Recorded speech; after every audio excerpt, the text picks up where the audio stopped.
Je voudrais poser des questions précises.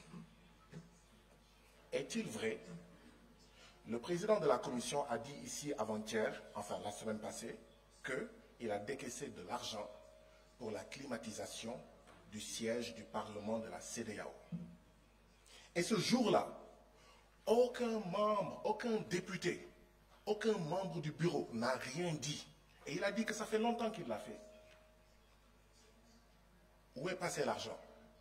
Si on ne nous dit pas où est passé l'argent, si on ne règle pas où est passé l'argent, si on ne discute pas ici d'où est passé l'argent, mais le président de la commission va dire, mais vous les gens du Parlement là, vous vous moquez de moi, mais entre vous, vous n'êtes même pas sérieux. Où est passé cet argent-là de la climatisation de notre siège? Deuxièmement, est-il vrai qu'il y a des surfacturations sur le carburant du groupe électrogène du siège du Parlement de la CEDEAO? Troisièmement ou quatrièmement, est-il vrai qu'il y a des surfacturations sur les billets d'avion des députés de la CEDEAO et autres? Je veux des réponses précises pour que nous sachions clairement ce qui se passe.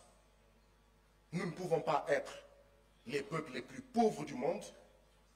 Et si c'est vrai, on surfacture le carburant, on surfacture les billets d'avion, etc. Qu'il y ait des gens qui vivent sur le dos de la communauté et des prélèvements communautaires. Monsieur le Président, je sais que oui, tout le monde aime l'argent. Mais Monsieur le Président, si on termine une réunion le jeudi, on ne doit pas payer le vendredi ou le samedi. J'ai honte de le dire, hein? Mais nous, on termine des réunions le mardi, on est payé mercredi, on est payé jeudi, on est payé vendredi. Ça, c'est de notre faute, nous parlementaires, mais l'administration également a une part de responsabilité. Est-ce que ça va continuer? Ça ne peut pas continuer. Moi, j'aurais honte de regarder le peuple nigérian dans les yeux, le peuple sénégalais dans les yeux, le peuple béninois dans les yeux et lui dire « Je suis payé pour des jours que je ne travaille pas. » Il faut que ça s'arrête. Et ça existe. Monsieur le Président, est-ce que les travailleurs des différentes institutions de la CEDEAO ont le droit syndical? Le droit syndical, ce n'est pas une obligation. Vous êtes libre d'appartenir à un syndicat ou pas. C'est vrai, je suis député. On peut dire non, non, non, non, les députés, ce n'est pas leur problème de s'occuper des intérêts matériels et moraux des travailleurs. Non. L'intégration que nous prônons, vouloir le bonheur pour nos peuples, ça commence d'abord pour le peuple qui est là, et qui sans eux, on n'est pas là. Est-ce qu'ils ont le droit syndical? Est-ce que leurs droits syndicaux sont protégés? S'ils refusent, c'est leur affaire. Mais est-ce qu'au moins on leur reconnaît le droit syndical ici?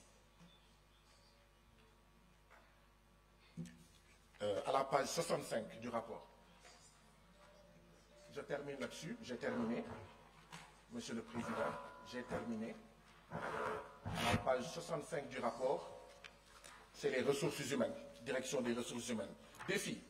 Effectif insuffisant. Nécessité de mettre à niveau le service, faible budget, etc. Tous ces points-là, ça demande de l'argent. On ne peut pas accepter qu'on surfacture alors que la CEDEAO dit qu'elle n'a pas suffisamment d'argent. On ne peut pas accepter des surfacturations.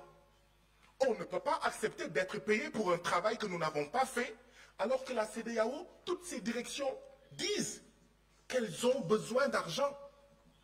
Je vous remercie de votre aimable attention. Thank you, Honorable